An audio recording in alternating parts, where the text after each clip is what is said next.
They nearly signed away $247 million until the woman refilling their glasses spoke one sentence in perfect Arabic and exposed the lie none of the experts saw. At 9:42 p.m., the penthouse windows held the city the way a mirror holds a face, bright, distant, and slightly unreal. 47 floors below, traffic streamed in red and white veins. Up here, the air was still and conditioned into silence. The floor was marble the color of old bone. Well, the lighting was soft enough to flatter ambition and sharp enough to expose doubt. Imani Brooks moved between the guests with a tray balanced on her left hand, her right steadying the stems of champagne flutes that chimed softly against one another. She knew how to walk without being heard. She knew how to exist without occupying space. In rooms like this, invisibility was not humiliation. It was survival. She was 32 years old, 5'7", his shoulders squared by years of carrying more than trays. Her hair was braided close to the scalp and gathered into a low knot at the nape of her neck. Her uniform, black dress, crisp white apron, was pressed clean, though the cuffs showed faint wear. If anyone noticed her, it would be only to gesture. "Champagne?" she offered softly. A man in a navy suit took a glass without looking at her face. At the center of the room stood a long mahogany table. On it lay a cylindrical leather case, or unopened, resting beside a stack of contracts bound with gold clips. The number had been spoken 3 times already tonight. $247 million. Damien Cross stood at the head of the table. In photographs, he always looked indestructible, jaw set, eyes bright with the certainty of ownership. Tonight, under the dim amber lights, there was something else in his expression. Weariness, or perhaps hunger, not for money, for something older. "Gentlemen," said Alistair Finch, and his voice smooth as polished brass. "What you are about to witness is not merely a transaction. It is restoration."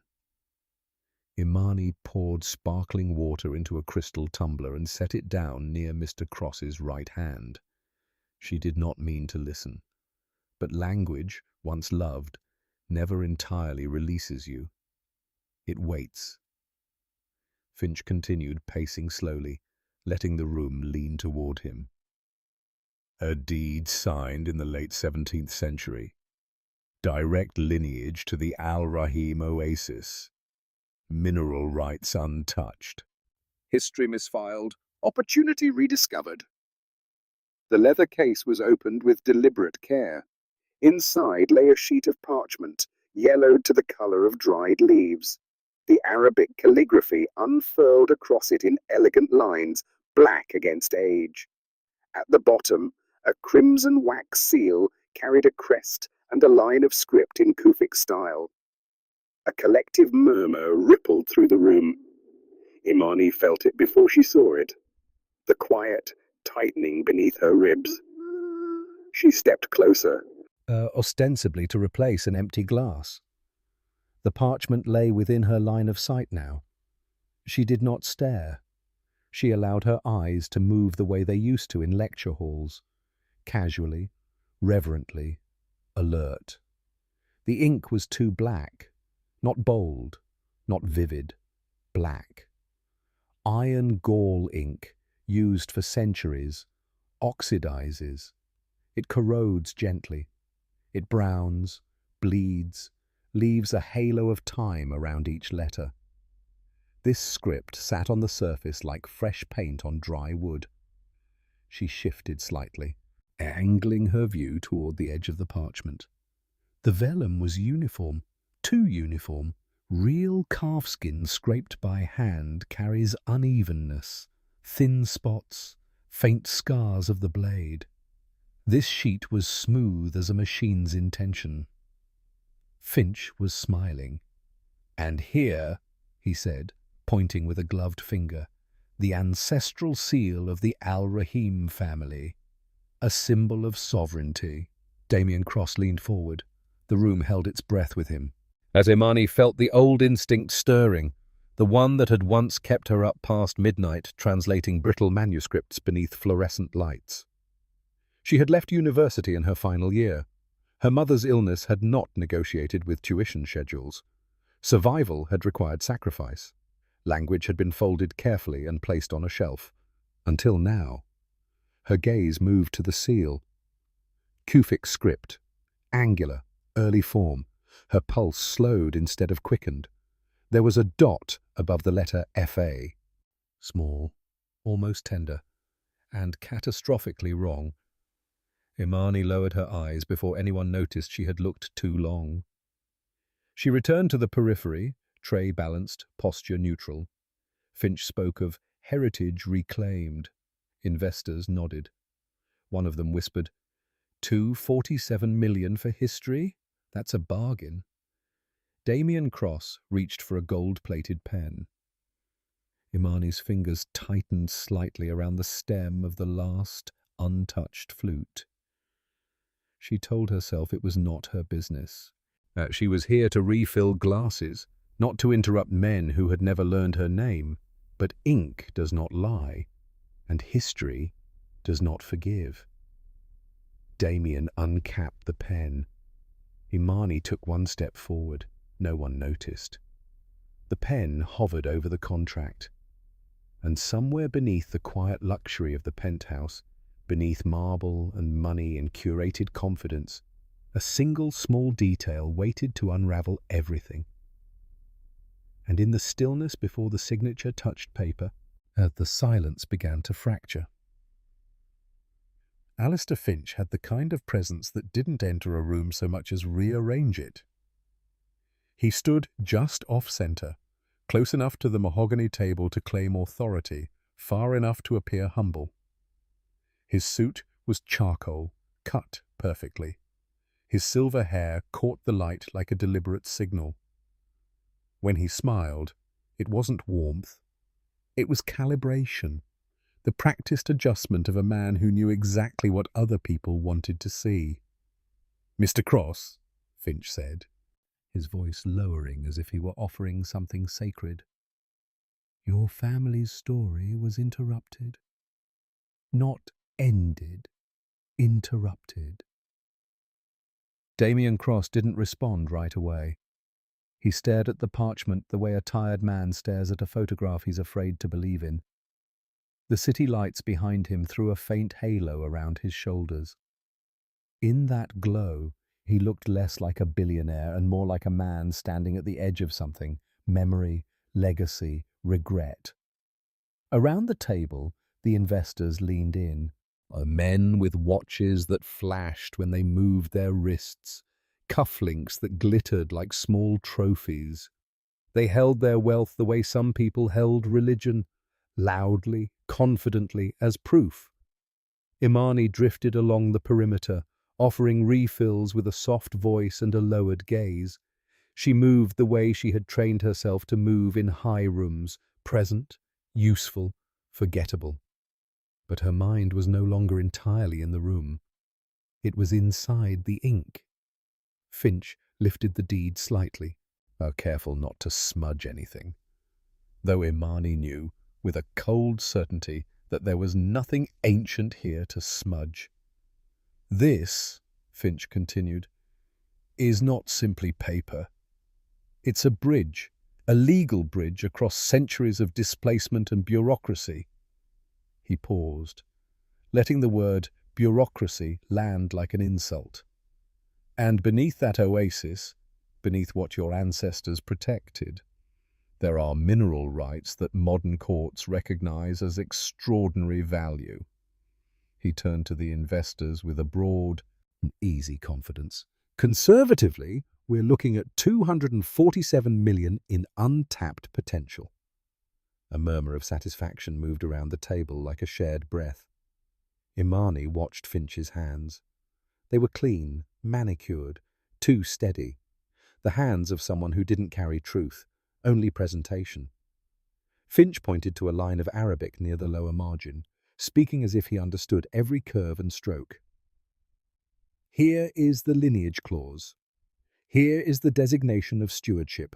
Oh, and here, he tapped near the seal, not quite touching it, is the family crest, untouched by time.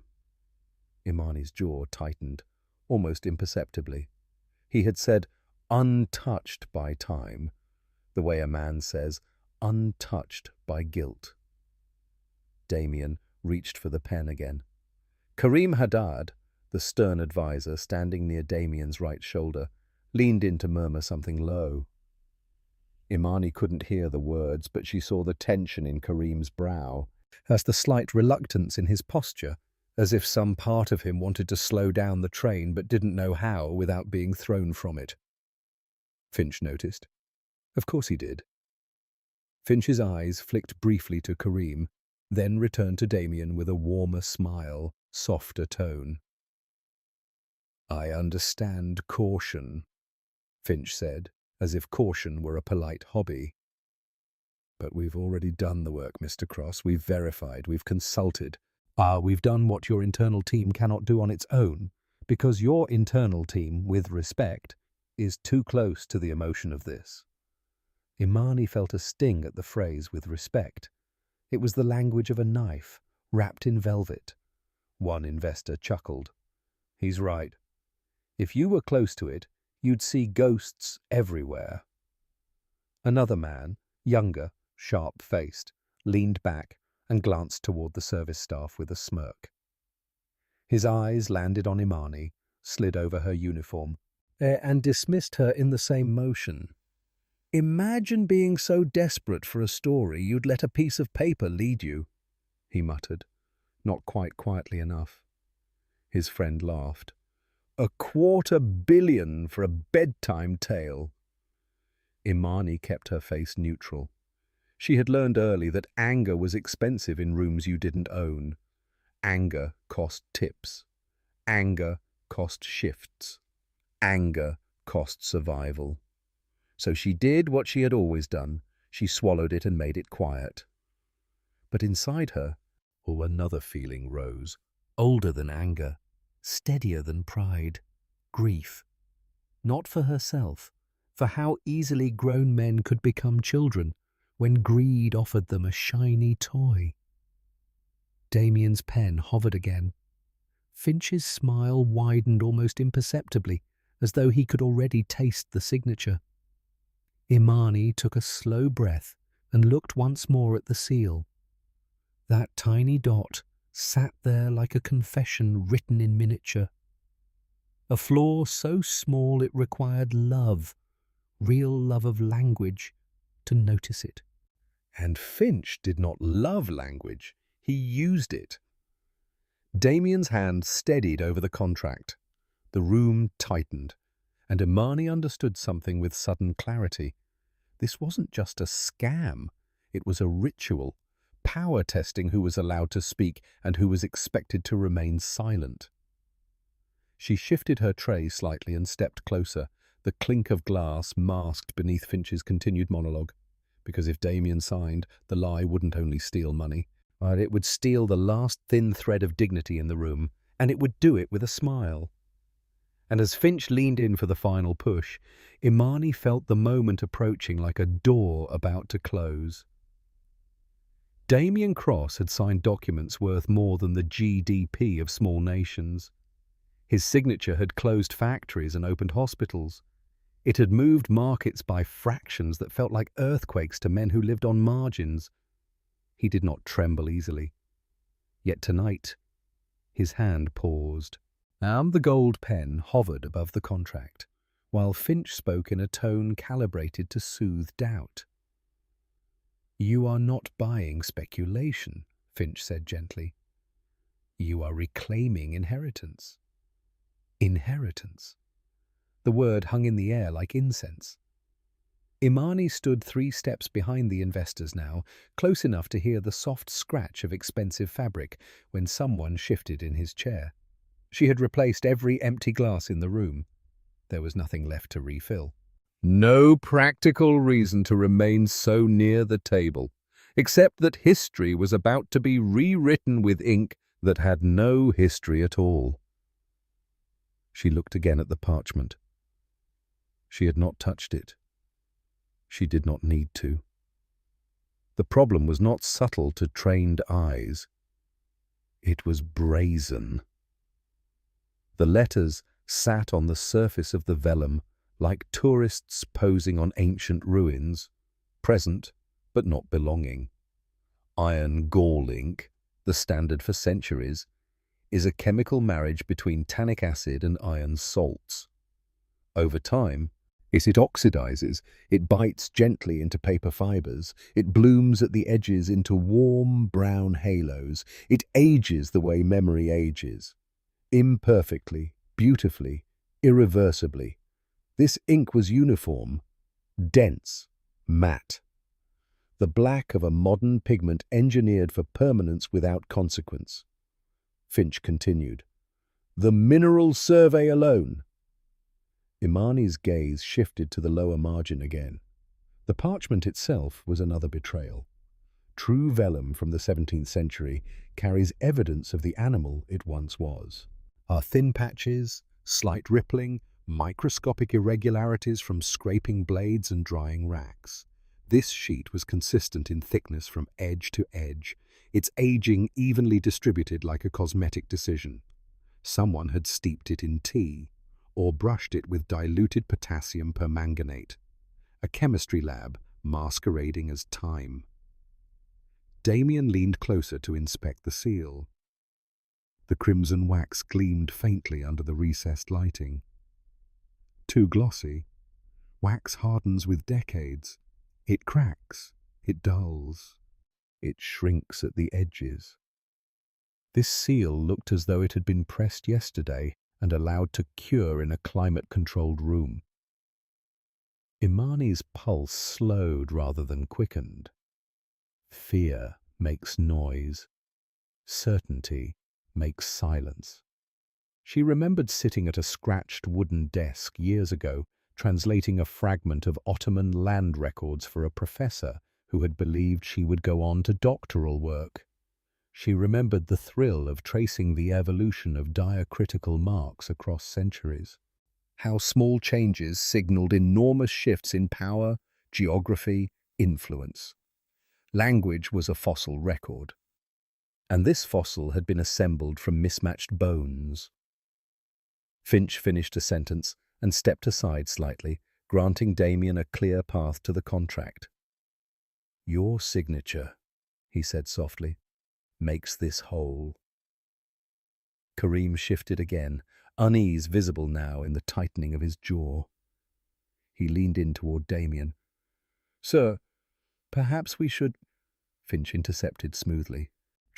We've already had authentication, Kareem. I respect diligence, but paralysis costs opportunity. Paralysis. Imani recognized the tactic.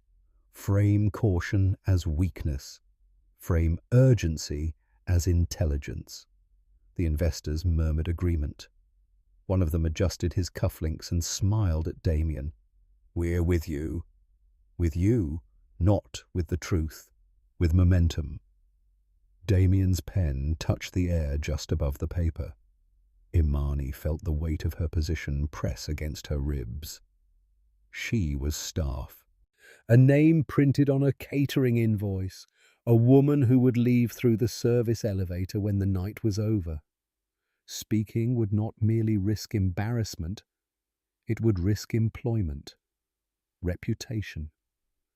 The fragile thread of steady work she had fought to maintain. Her mind flickered briefly to her mother's medical bills, now mostly paid but never entirely erased from memory. To the years she had set aside her thesis to sit beside a hospital bed. To the professor who had written once, then twice, then never again. She had told herself that language would wait. But language does not wait. It decays when ignored. Damien lowered the pen toward the contract.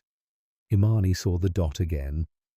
Tiny, insignificant to anyone who did not know its genealogy.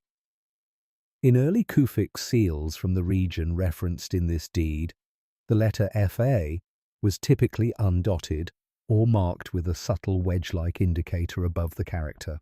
The standardized single dot above the letter did not dominate until later script reforms influenced by Ottoman administration. This seal bore the later form, a single dot, a century too young, $250 million balanced on punctuation. Damien inhaled, the pen descended. And in that narrowing corridor between silence and consequence, Imani understood that history was not merely being misread, it was being manufactured. Her hand tightened around the stem of an empty glass. The room leaned forward, and just as the nib of gold was about to meet the paper, something in the fragile geometry of the evening shifted, ever so slightly, toward fracture. The pen touched nothing. Not yet. It hovered a hair's breadth above the contract, suspended in that delicate space where intention has not yet hardened into consequence. Damien Cross did not notice how still the room had become. He noticed only the weight of lineage pressing against his ribs. Alistair Finch noticed everything. He noticed the hesitation. He noticed Kareem's tightening jaw. He noticed the investors leaning forward with impatience thinly veiled as confidence. And he noticed Imani Brooks, not fully, not by name, but as a presence too near the table for someone who should have drifted back to the wall. His gaze flicked toward her and away again. Imani felt it. The room smelled faintly of polished wood and citrus oil. Underneath that, something metallic. Anticipation, perhaps. Her tray was nearly empty now, only one untouched flute resting in the center, like a final, fragile witness. She stepped forward to collect a glass near the edge of the mahogany table. It was an ordinary motion, harmless, necessary. Her hip brushed the corner of a chair. The tray tilted. One flute wobbled, trembled, and slipped from the silver rim.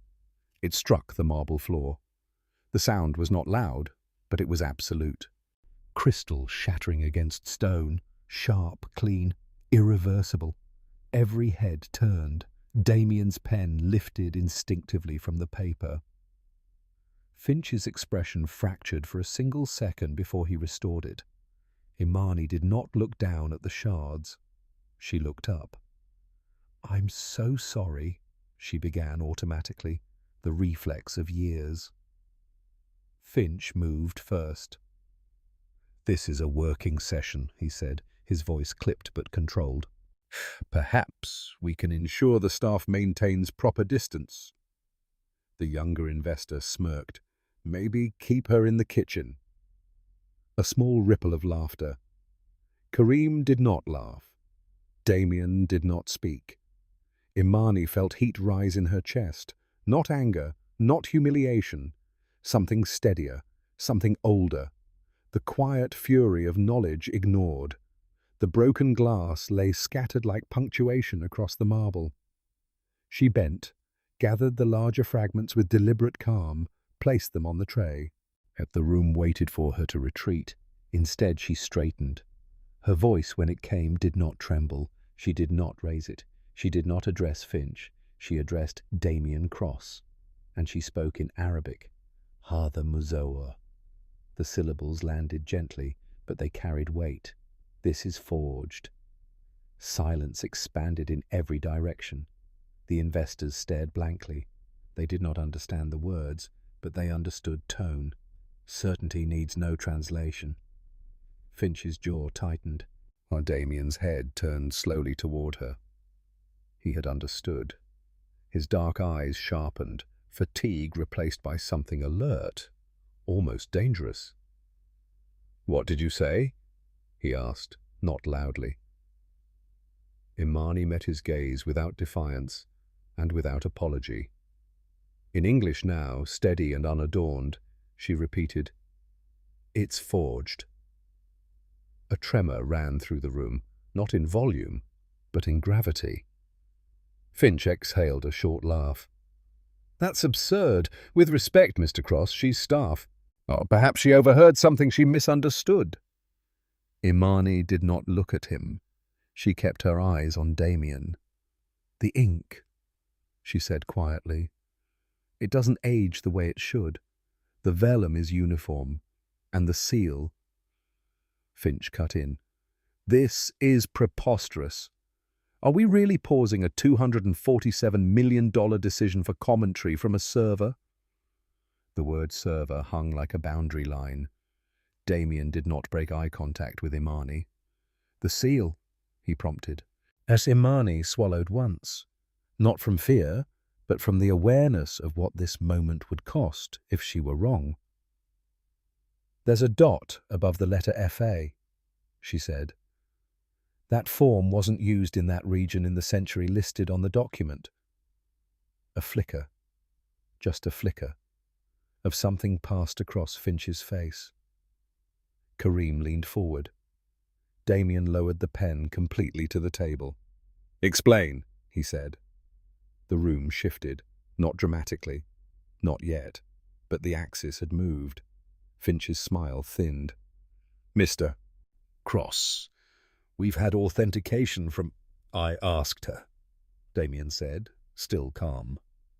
The investors exchanged glances. Unease crept in where certainty had been. Imani placed the tray gently on a side console. Her hands were free now. "I studied classical Arabic script," she said. "Diacritical marks evolved over time. Early seals from that region typically left the letter undotted or marked differently. This uses a standardized form that appears later. Much later." Finch's voice hardened. This is speculation." "Call a specialist," Kareem said quietly. The air tightened again.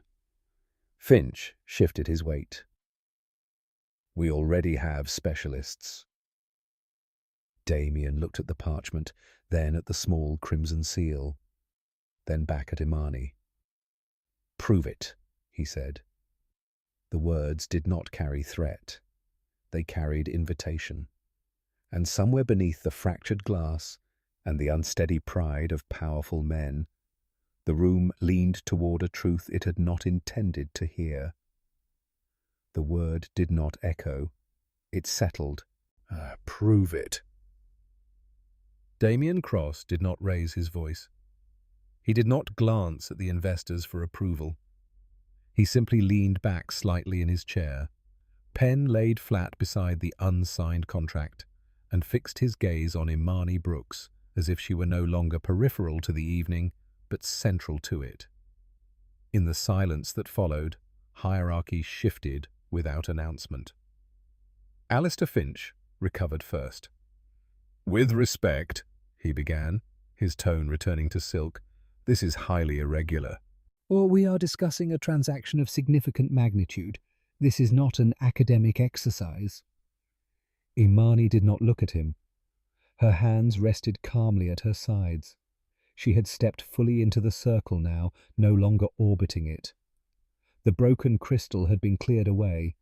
Only the faint scatter of water remained, evaporating slowly from the marble like the last trace of hesitation.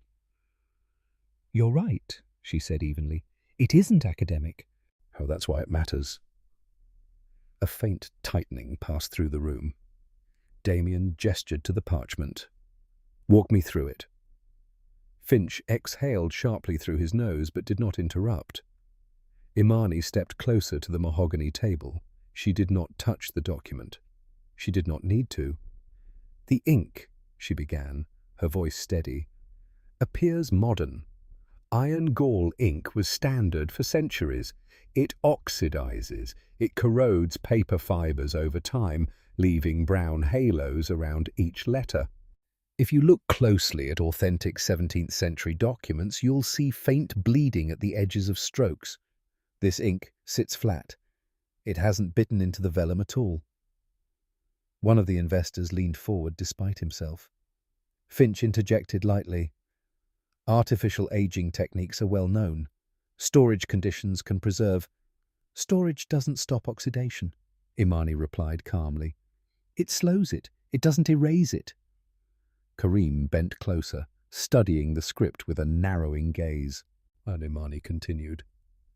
The vellum is another issue. Hand-scraped calfskin from that period carries micro-variations in thickness. Small inconsistencies. This sheet is uniform across its surface. It's been machine-processed, or at least prepared with modern tools. Finch folded his arms.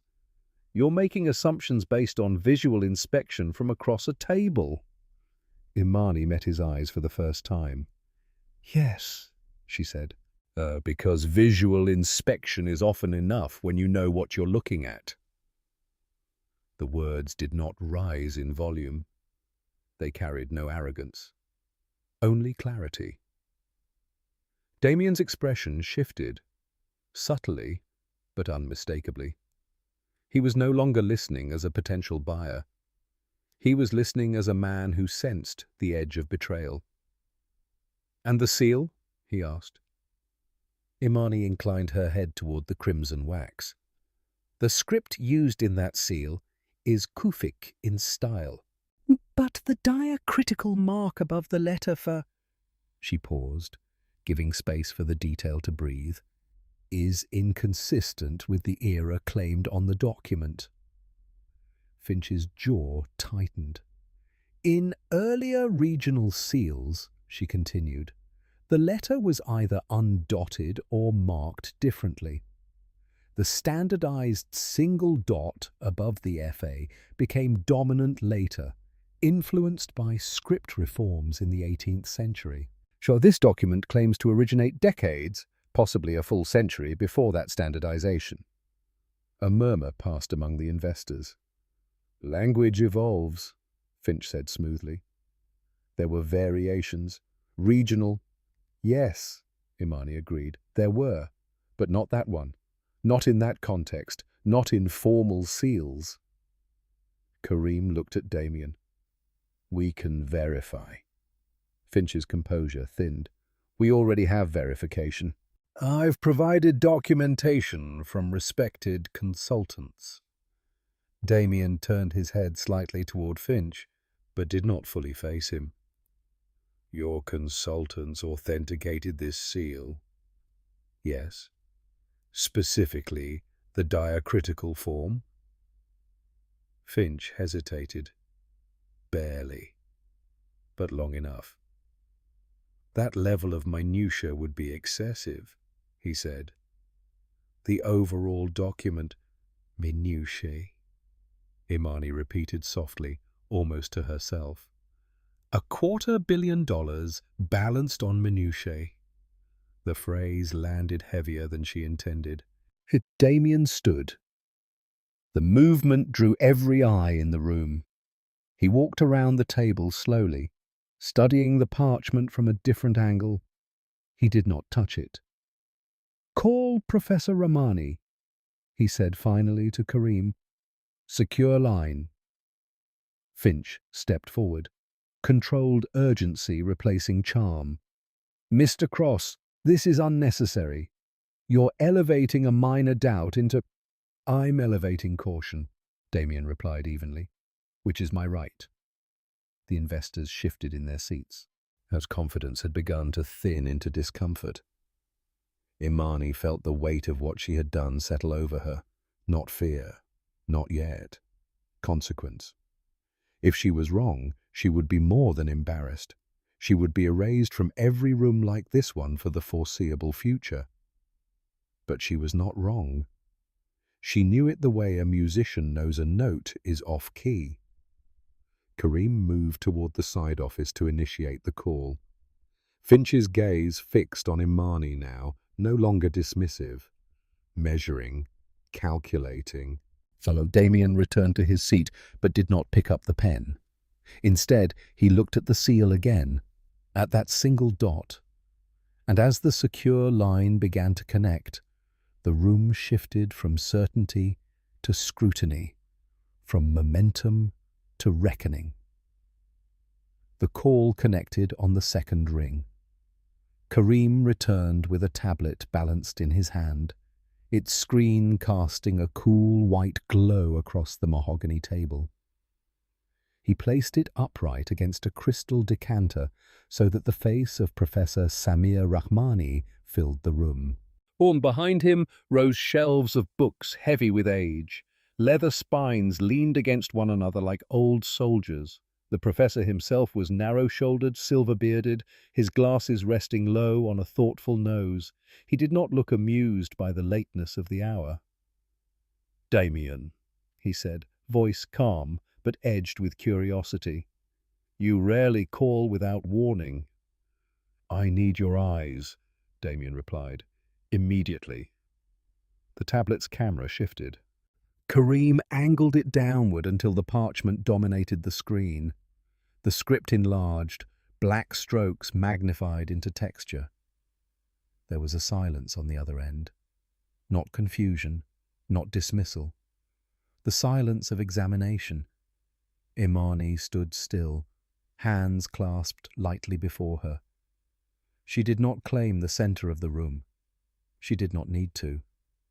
The document now carried the burden of speech. Finch crossed his arms, but his posture had changed. The easy lean was gone. There was tension in his shoulders, a coiled readiness beneath his polished exterior. Professor Rahmani adjusted his glasses. "Zoom closer," he instructed. The camera moved toward the lower half of the page. The wax seal swelled to the size of a dinner plate on the tablet's display. Its crimson surface gleamed unnaturally smooth. "Closer," the professor said again. The image tightened around the inscription. And there it was.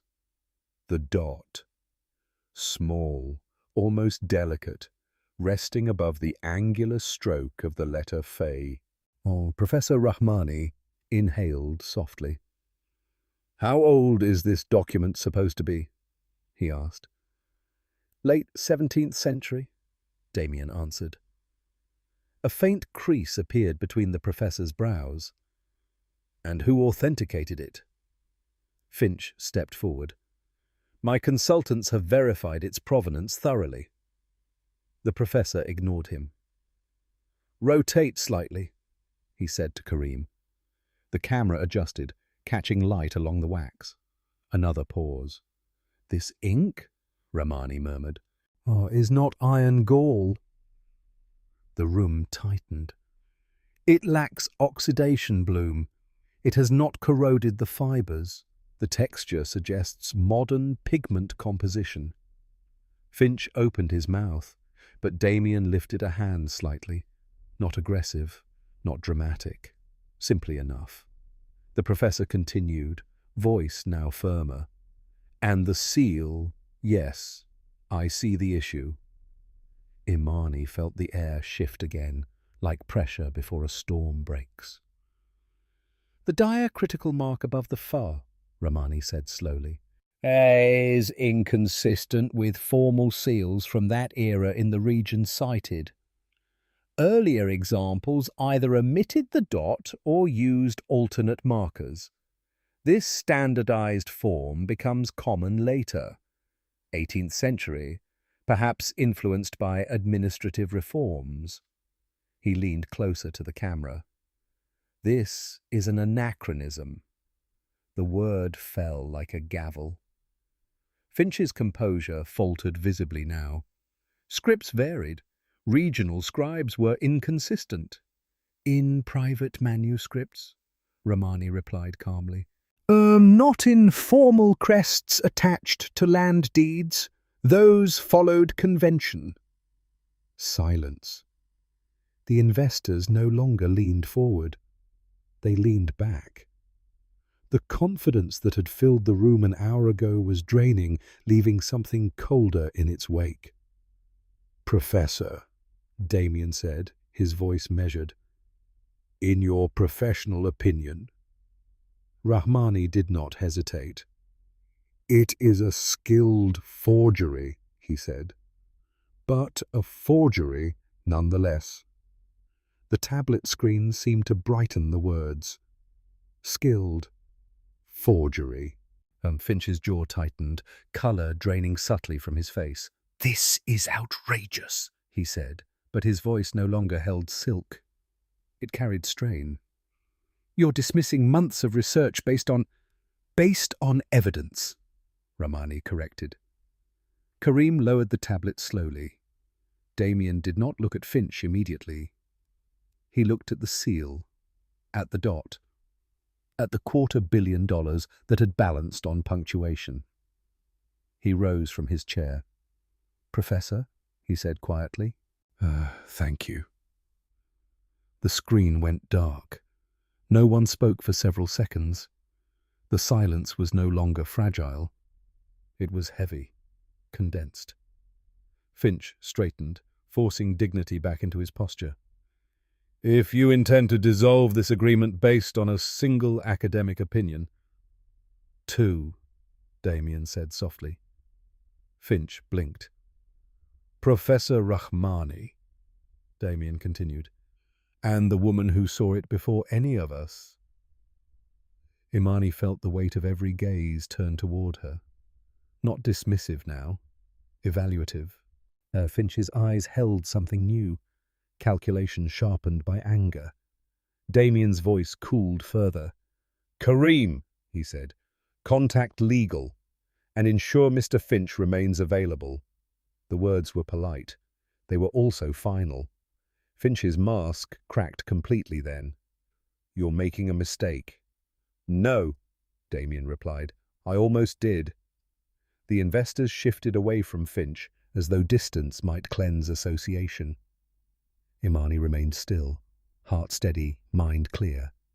She had not raised her voice, and she had not needed to.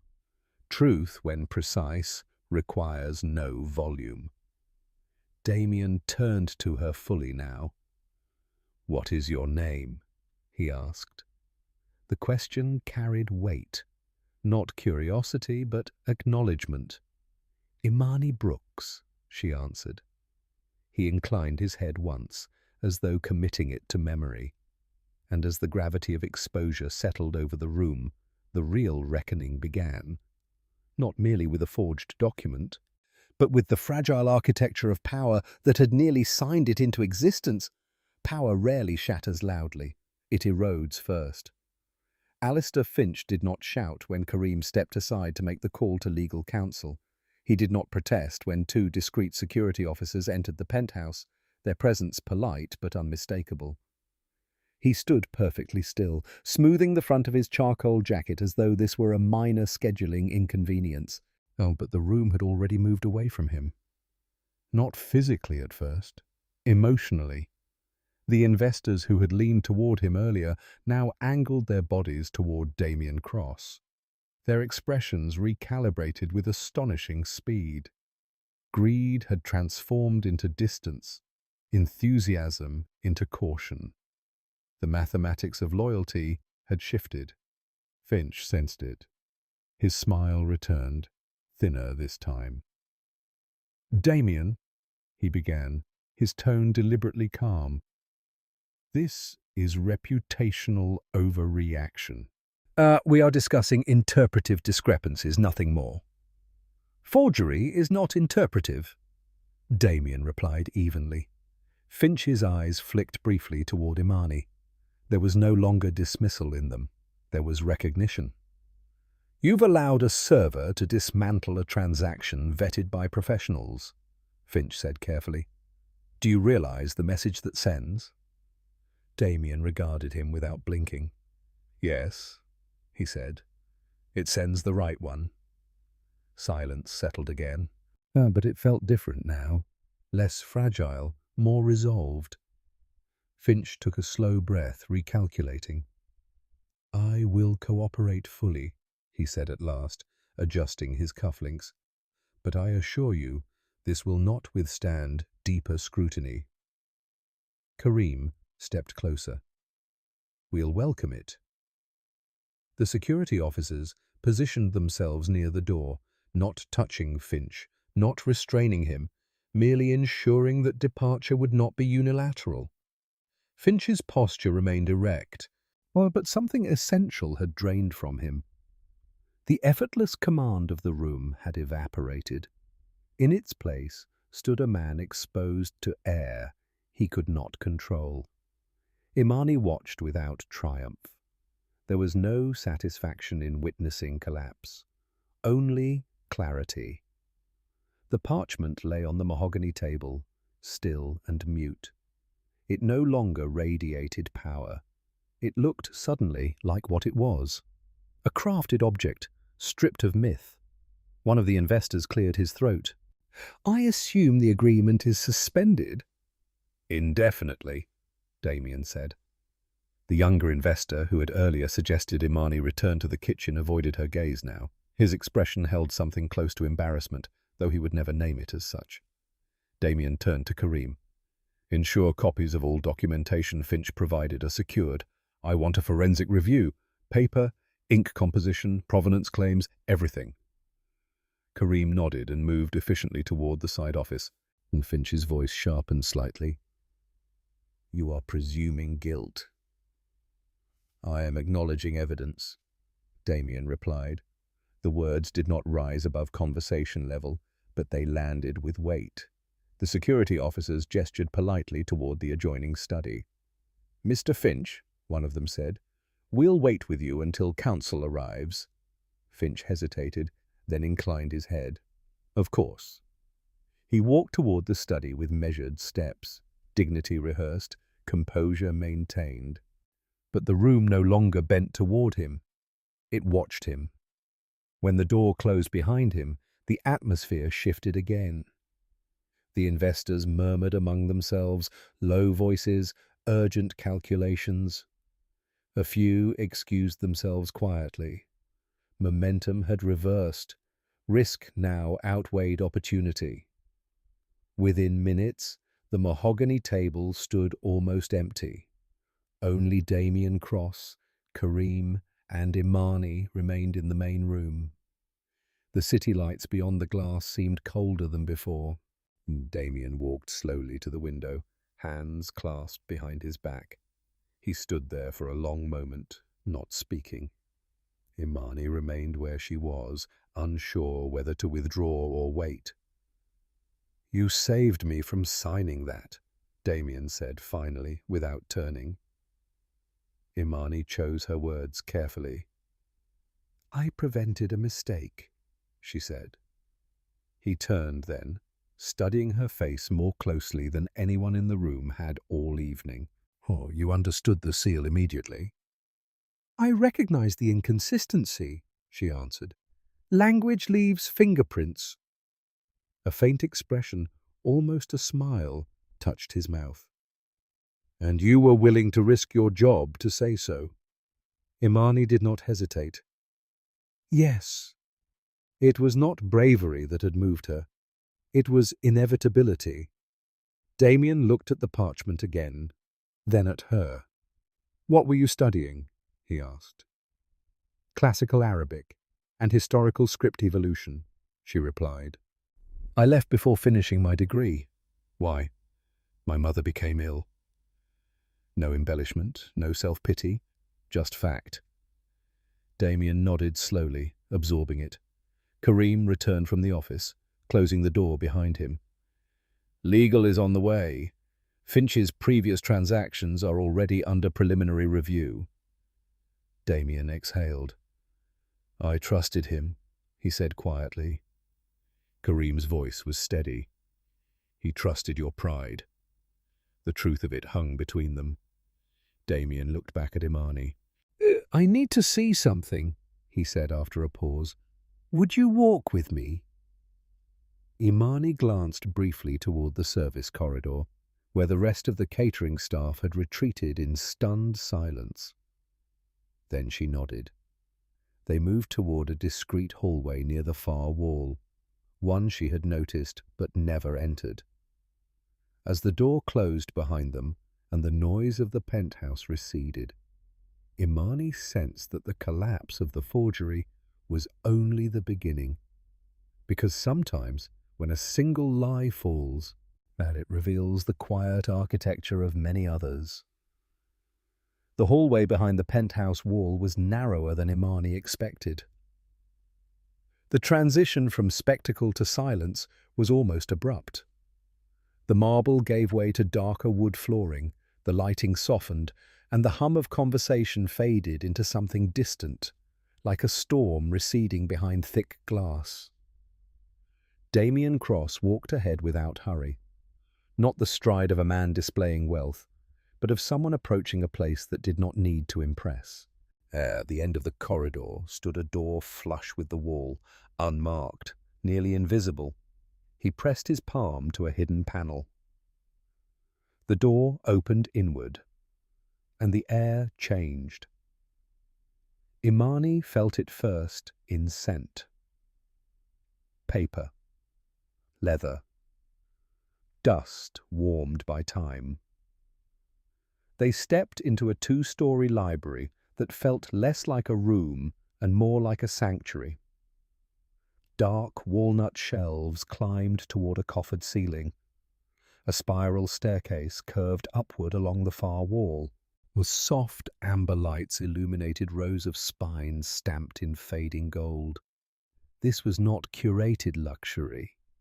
This was accumulation. History layered without apology.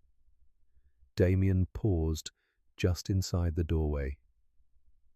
"This," he said quietly, "is the only place in this building that feels honest." Imani did not answer immediately. She moved forward slowly, her fingers hovering near the spines without touching them. A 17th century Ottoman registry, an early 19th century British survey log, while a facsimile Quran, carefully bound. Her breath steadied. "You collect manuscripts," she said. "I collect origins," Damien replied. There was no arrogance in his tone, only fatigue. He gestured toward a central display case enclosed in glass. Inside lay a handful of artifacts resting on dark velvet, a fragment of calligraphy, an engraved seal ring, a narrow-bladed dagger with an ornate hilt. "I built this collection over 20 years," he said. "Every acquisition authenticated, every story verified." Imani stepped closer to the display case. The dagger caught her eye first. The blade bore faint Damascus patterning, watered steel, unmistakable. The hilt, however, gleamed with intricate filigree that felt deliberate, too deliberate. "May I?" she asked, indicating the case. Damien unlocked it without hesitation. He lifted the dagger carefully and placed it on a low table between them. Imani knelt slightly to examine it more closely. She did not touch the blade. Yet her gaze travelled instead along the transition point between steel and hilt. The join was seamless to an untrained eye, but she was not untrained. "The blade is genuine," she said slowly. 12th or 13th century, likely. Damascus forging patterns are difficult to replicate convincingly. Damien nodded, watching her face. "But the hilt," she continued, "is later." He stilled. The filigree patterning resembles Ottoman decorative motifs common in the 16th or 17th century. The style is too evolved to be contemporary with the blade." Damien's jaw tightened faintly. "Are you saying it's a forgery?" "No," she replied gently. "I'm saying it's a marriage." He looked at her. "A marriage?" "Two authentic pieces joined to increase perceived value. The blade is old, the hilt is also old, but from a later era. Combined, they create a narrative that never existed." She met his gaze steadily. "It's not fake," she added. "But it's not whole, in the way the story claims." Damien lowered himself into a leather armchair. For a long moment, he said nothing. The quiet of the library was deeper than the penthouse silence had been. It did not vibrate with performance. It absorbed reflection. "I've shown this dagger to scholars," he said eventually. To museum consultants." "Did they test the metallurgy of the join?" Imani asked. "I don't know." He leaned back slowly. "After tonight," he murmured, "I don't know much of anything." Imani did not rush to fill the silence. She understood the sensation. When one carefully believed thing collapses, others tremble in sympathy. "I didn't speak earlier to embarrass you," she said quietly. "I know." He looked up at her again. And this time the fatigue in his eyes had softened into something closer to humility. "I was ready to sign," he admitted. "Not because the evidence convinced me, because I wanted it to be true." Imani nodded. Desire is the easiest thing to counterfeit. A faint smile touched his mouth. Brief, almost surprised. "You're right." He stood again and walked slowly around the room, fingers brushing lightly along the edges of shelves. "How many others?" he asked. How many pieces here carry stories I never questioned because I preferred them?" Imani glanced once more at the dagger. "Probably fewer than you fear," she said, "but more than you expect." Damien stopped beside the spiral staircase and looked back at her. "Stay," he said. It was not an order. It was a request. "I want you to examine the collection, thoroughly, not as staff, as a consultant." Imani felt the weight of the offer settle over her. A few hours earlier, she had been invisible. Now she stood in a room that held centuries, being asked to protect them. "You don't know me," she said carefully. "I know what you saw," he replied. The amber lights reflected in the glass cases around them. And in the hush of that private sanctuary, where truth had already begun its quiet excavation, something else was beginning to form, not a transaction, but a reckoning that would reach far beyond a single forged deed. Imani did not answer him immediately. The word "stay" lingered in the library like dust suspended in amber light. It was not an invitation to comfort, it was an invitation to responsibility. She looked again at the dagger resting on the velvet-lined table.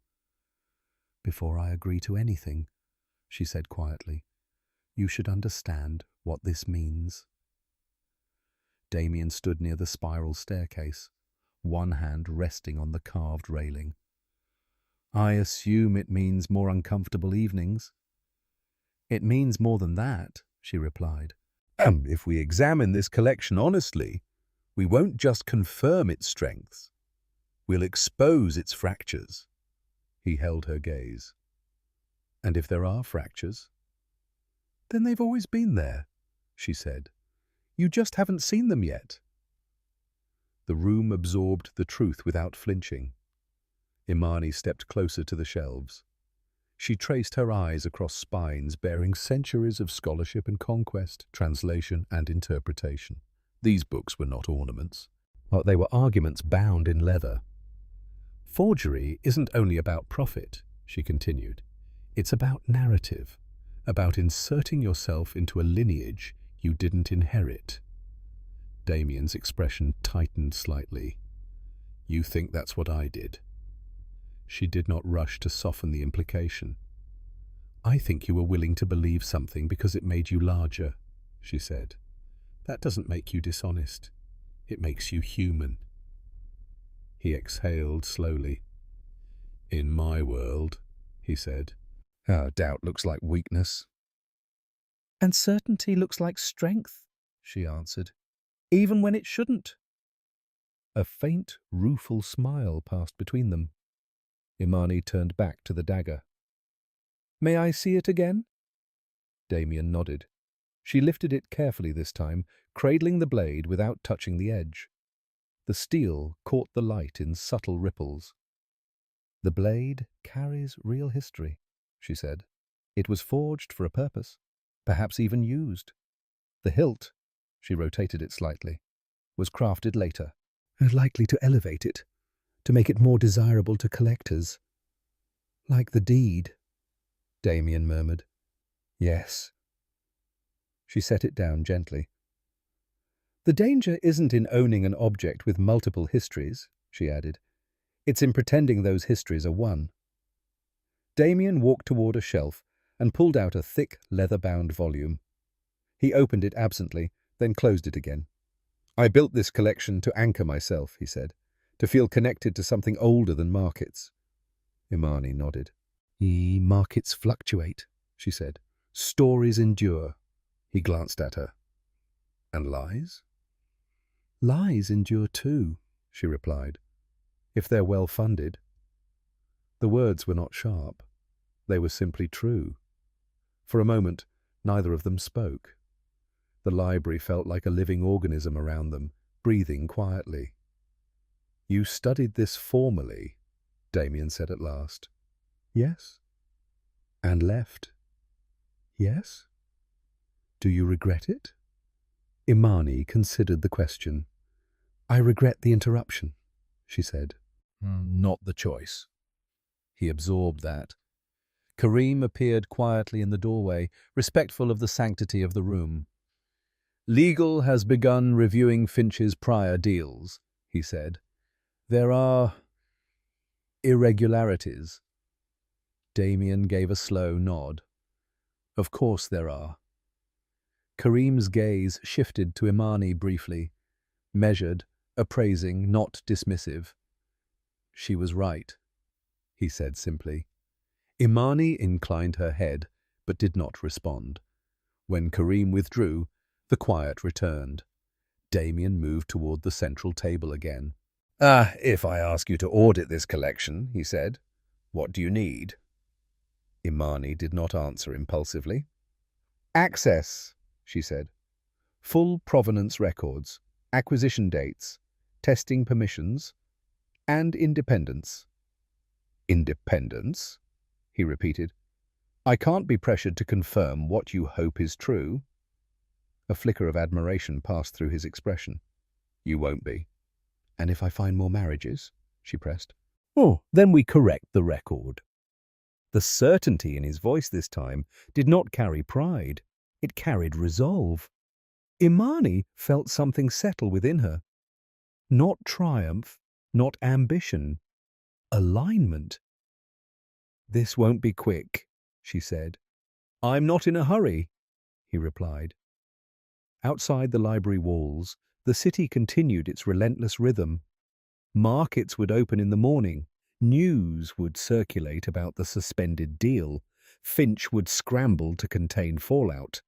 But in this room, another process had begun, slower, deeper. Imani walked toward a nearby desk and noticed a stack of unused archival gloves neatly folded in a drawer. She looked back at Damien. If we're going to do this, she said, we start with documentation. He nodded once. Then let's begin. She pulled on the gloves carefully, the thin cotton settling over her fingers like preparation for something sacred. And as she reached again for the dagger, no longer as a critic from the margins, but as a guardian stepping into her role, the work of separating inheritance from illusion quietly commenced. They began with the dagger, not because it was the most valuable object in the room, but because it had already revealed a truth. Beauty does not guarantee origin, and confidence does not guarantee continuity. Imani documented the blade first. Patterning, weight distribution, faint nicks along the edge that spoke of use rather than display. She photographed the join between blade and hilt under magnification. Karim arranged for metallurgical testing. The report would take weeks. Damien watched the process in silence. Not impatient, not defensive, observant. Over the next days, the penthouse returned to its polished rhythm. Meetings resumed. Investors rotated through. The incident with Finch circulated quietly in financial circles, phrased diplomatically as a suspended acquisition pending further review. But beneath the visible architecture of power Something subtler had shifted. The library lights burned later. Imani returned each evening, no longer in a server's uniform, but in dark slacks and a simple blouse. She moved through the shelves with a small notebook in hand, recording provenance trails, cross-referencing acquisition letters, of flagging inconsistencies without spectacle. She did not dismantle the collection, she clarified it. Out of more than 200 significant artifacts, 3 raised questions serious enough to warrant laboratory analysis. 2 proved authentic after deeper testing. 1, an illuminated manuscript fragment, revealed itself to be a 19th century composite assembled from genuine older scraps. Another marriage, not malicious, but misleading. And Damien stood beside her when the confirmation arrived. "I paid for a narrative," he said quietly. "You still own history," she replied. "Just not the one you were told." He considered that. Outside the library, legal proceedings against Alistair Finch unfolded with predictable unravelling. Investigators uncovered a pattern.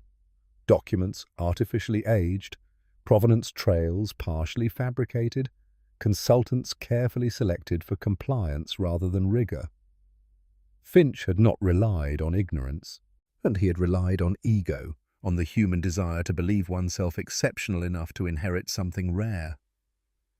Damien read the reports without anger. "I nearly signed," he said once, almost to himself. Imani did not soften the fact. "Yes. And if you hadn't been there?" "I was," she said simply. He looked at her then, not as an employee, not even as a consultant, but as a presence that had altered the course of his decisions. "Why did you speak?" he asked. She paused. Because silence would have made me complicit." The answer hung between them without embellishment. Weeks later, Damien convened a private gathering in the library. Not investors this time, not brokers, scholars, archivists, museum conservators. He did not dramatize the story of the forged deed. He did not recount it as a narrow escape. He spoke instead about verification. "Authentication," he said to the small audience gathered beneath the spiral staircase, "must not be outsourced to convenience. If we claim stewardship of history, we accept the burden of doubt."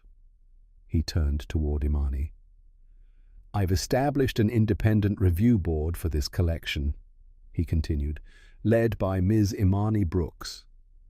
There was no applause, only attentive silence, the kind that respects substance.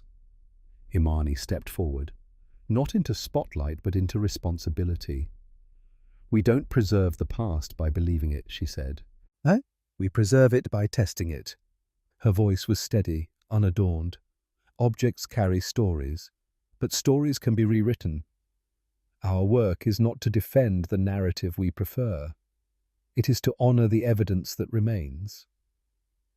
Later, after the guests had departed and the lights dimmed to their softer glow, Damien stood beside the window overlooking the city. "You changed more than a contract," he said.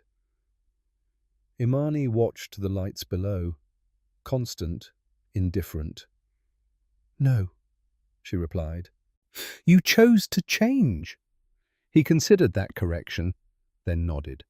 There would still be negotiations, still be risks, still be ambition, but the pen on his desk would never again hover so casually over myth.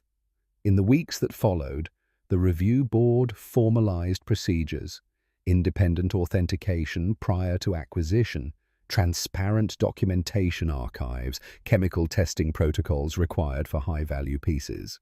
The system shifted quietly, without spectacle. No headlines announced it, and no market tremors registered the adjustment. Yet the architecture of decision-making had altered, and in the library beneath the glass penthouse, among shelves that now carried both history and humility, Imani Brooks continued her work, not as the woman who once refilled glasses, but as the one who ensured the ink that shaped fortunes carried the weight of time. Because power, when confronted by truth, does not always fall. Sometimes it learns to stand differently. And in that difference, subtle, deliberate, the real inheritance begins.